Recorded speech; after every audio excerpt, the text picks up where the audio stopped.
મિત્રો, આજ હું તમને એવી ઇમોશનલ સ્ટોરી સંભળાવીશ એટલે તમારા રૂમવાળા ઊભા થઈ જશે. આ વાર્તા બિહારની છે. ત્યાં માહી નામ માત્ર 18 વર્ષની છોકરીની સાચી વાર્તા છે.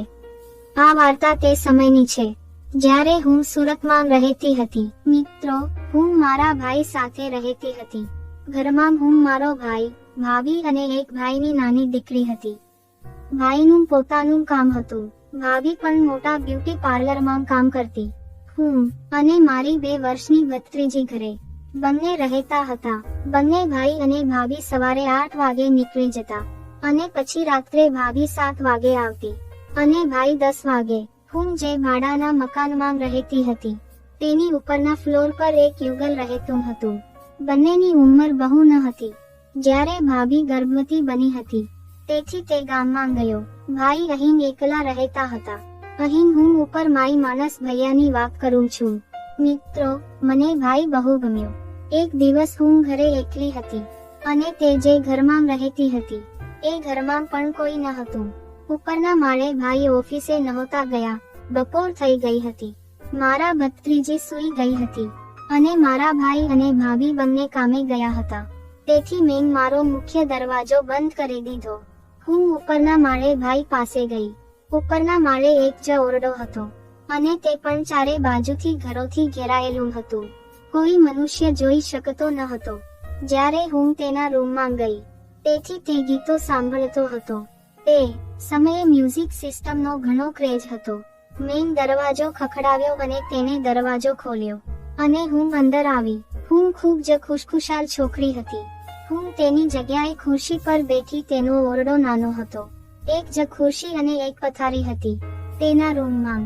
મિત્રો, હું ઘણા સમયથી વિચારતી હતી હું પ્રેમ, કારણ કે પ્રથમ વખત પ્રેમમાં પડતા પહેલા ઉત્તેજના હોય છે અને મને તકો પણ મળી.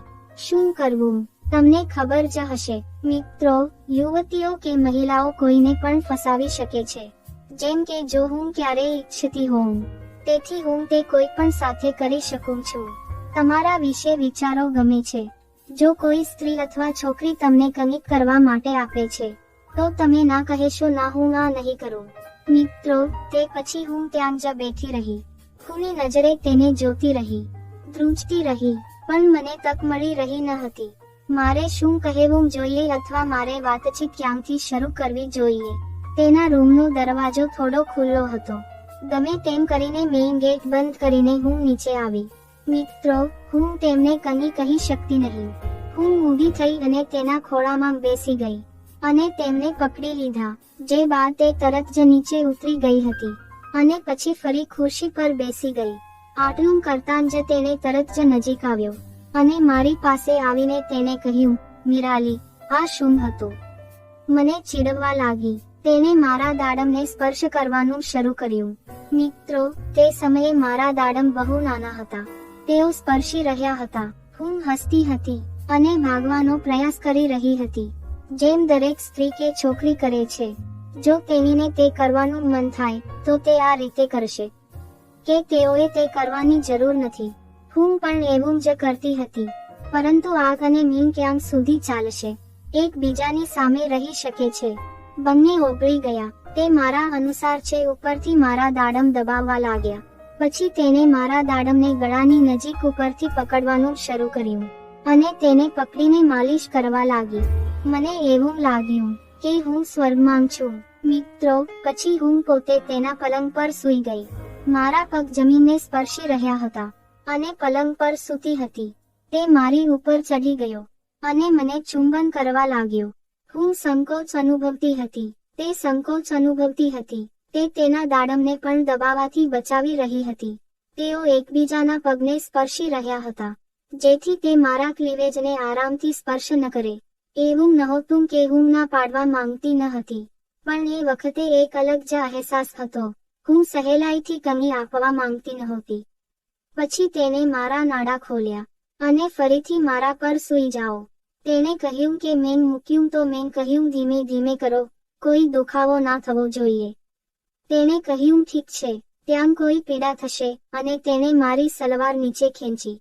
મિત્રો, શું તે સમયે મેં ન તો પેન્ટી પહેરી હતી કે ન તો બ્રા. તેણે મારી ગુફા જોઈ તો માહીએ કહ્યું, શું તમે સહન કરી શકશો? મેં કહ્યું જલ્દી કર. મતલબ કે હું સીધો જવાબ આપવા માંગતી ન હતી. તે પછી તેણે મારા પગ ફેલાવ્યા અને તેનું પેન્ટ ખોલ્યું. તેની તલવાર ઘણી જાડી અને લાંબી હતી, પણ મારી ગુફા ઘણી નાની હતી. કદાચ તેની તલવાર સરખી રીતે ચાલતી નથી. મને પણ બીક લાગતી હતી અને મને પણ તે કરવાનું મન થયું. તેણે મારા પગ ફેલાવ્યા અને જોરથી મારવા લાગ્યો, પરંતુ દરેક વખતે તેની તલવાર તે અહીં અને ત્યાં ભટકતો હતો અને સીધો ગુફામાં જતો ન હતો. અને ક્યારે જવું પડ્યું. તેથી પીડાને લીધે હું મારી કમર અહીં અને ત્યાં ફેરવતી. તેથી તલવાર અંદર જતી નથી.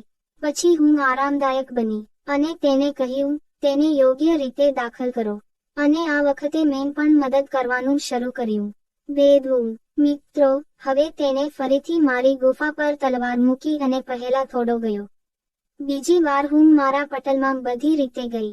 મારી પટલ ત્રીજી વખત ફાટી ગઈ અને લોહી નીકળવા લાગ્યું. હું ડરી ગઈ હતી, પણ તેણે મને દિલાસો આપ્યો અને બોલ્યો, રક્તસ્રાવ પ્રથમ વખત થાય છે, તેથી હું સામાન્ય બની ગઈ. હવે તલવાર પણ ગુફાની અંદર પૂરી રીતે જતી ન હતી. જ્યારે તેણે 3-4 વાર દબાણ કર્યું, તેથી તે અંદર ગયો.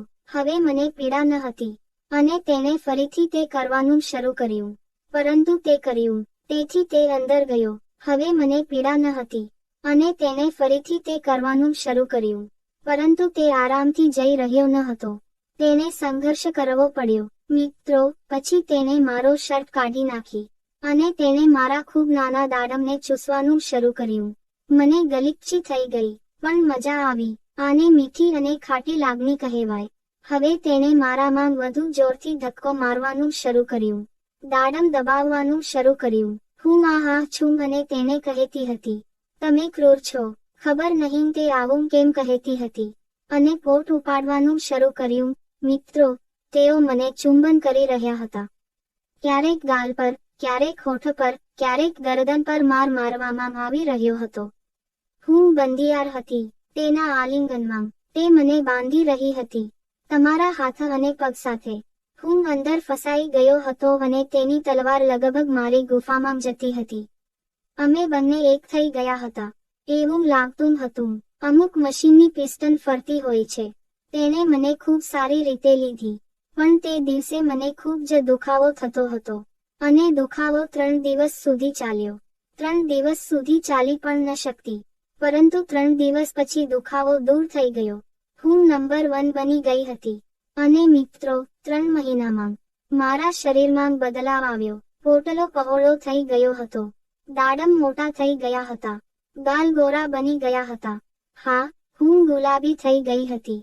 હું નશામાં હતી. તે સમયે મારા જીવનની આજ સુધીની સૌથી સુંદર ક્ષણ હતી.